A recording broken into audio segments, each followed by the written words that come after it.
Welcome to The Origin of Things, or TOOT for short. A short format podcast where I give you the origins, the backstories, slightly dramatized but 100% true, of things that you know, love, and use. I reveal what I'm talking about only at the very end, keeping you, the listener, guessing. Or so I hope.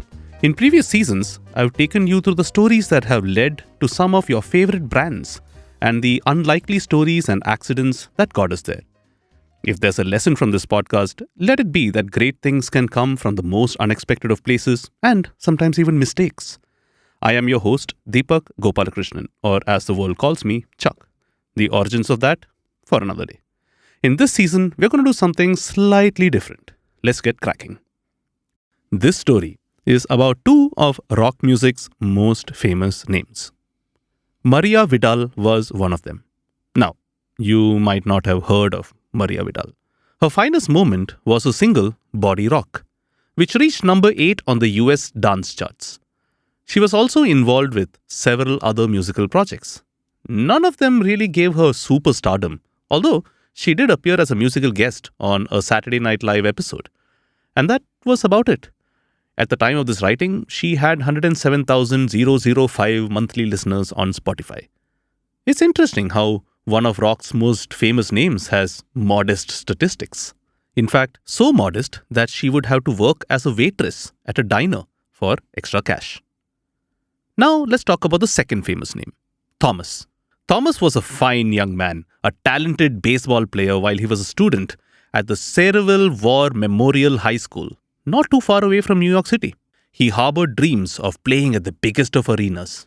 Alas, this plan was not to be, for his girlfriend at the time would telephone him frantically one day to let him know that she was pregnant with his child. Thomas was crushed, a childhood dream vanquished by a moment of young adult lust. Soon, the to-be baseball star would be carrying packages and hauling cargo at the nearby port. A steady job, for he needed the steady income for his new unplanned family. Thomas, the other famous name in rock music. Now, you might well ask whether Thomas's girlfriend was Maria, the other famous name I spoke about earlier, and the answer would be, well, sort of. Oh, come on, Chuck, what do you mean, sort of? Enough of your games, just get to the point and tell us. Thomas and Maria were a couple, right? Again, sort of. Stop confounding us with your sleight of words, you insubordinate podcaster, and tell us, was the baby in advisement that of Thomas the baseball player turned dockhand and Maria the singer? Sigh, what do I tell you, dear listener, but sort of? They were both very real people. Why, Maria Vidal even has a Wikipedia page. No, really, go check it out. I'll wait. Why, they have the combined listens of close to 2 billion streams on YouTube. Okay, I owe you an explanation, so let me start. Let me start with Thomas. Thomas was the classmate of a guy called John Francis Jr. He would grow up to be a songwriter of, well, let's say some repute. Maria was dating another songwriter called Desmond.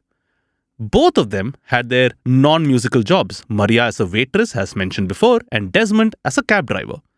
Later, the two songwriters, John and Desmond, were jamming on ideas for lyrics for a song, and both had their respective tales to bring to the table. John brought the story of his friend Thomas, who had his baseball dreams shattered and had to settle for a dreary job. Desmond recalled his once girlfriend Maria, who had to work at a diner to supplement her income. The two songwriters decided to make them a fictional married couple, together showing the struggles and dreams of the working class. A demo was recorded and, well, let's just say John wasn't really all that kicked about it. It was only on the insistence of his guitarist Richard that they gave it another go. And you know what? It's a damn good thing that they did. The story of Thomas and Maria sold 800,000 copies when issued as a vinyl single in 1986. It would turn John's group into superstars and today commands close to 900 million views on YouTube. The music was great, but the real appeal of the song lies in its earthiness, relatability, and optimism in the face of everything attitude of its protagonists. So who are these protagonists? Well, John has mentioned that he changed the name of his character and gave him an alias, Thomas. And your podcaster has taken the liberty of assuming Thomas was the original name of the nickname actually used in the song, Tommy. As for Desmond, well, Remember I said his girlfriend Maria worked as a waitress at a diner? Apparently, because she looked like the Italian actress Gina Lollobrigida, was given the nickname Gina at the diner by a few friends. And that name stuck through the song. So you might not recognize Thomas and Maria, but if you're a rock music fan of any shade, you probably recognize Tommy and Gina. In 1986, they had each other, and that's a lot for love. So they gave it a shot, and they lived on a prayer. Oh, and the story has a happy ending. John, that is John Francis Bon Jovi Jr., aka John Bon Jovi, would write another song in 2000 that was an even bigger hit.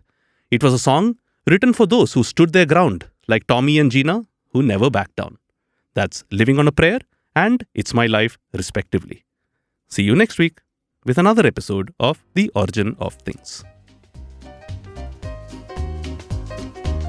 If you like this podcast, don't forget to check out other interesting podcasts on the IVM network. You can listen to us and all our shows on the IVM Podcast app or ivmpodcast.com. You can also follow us on social media. We are at IVM Podcast on Twitter and Instagram. If you want to reach out to me, that's Chuck_Gopal on Twitter and Chuck of All Trades on Instagram. All links in the show notes of this episode.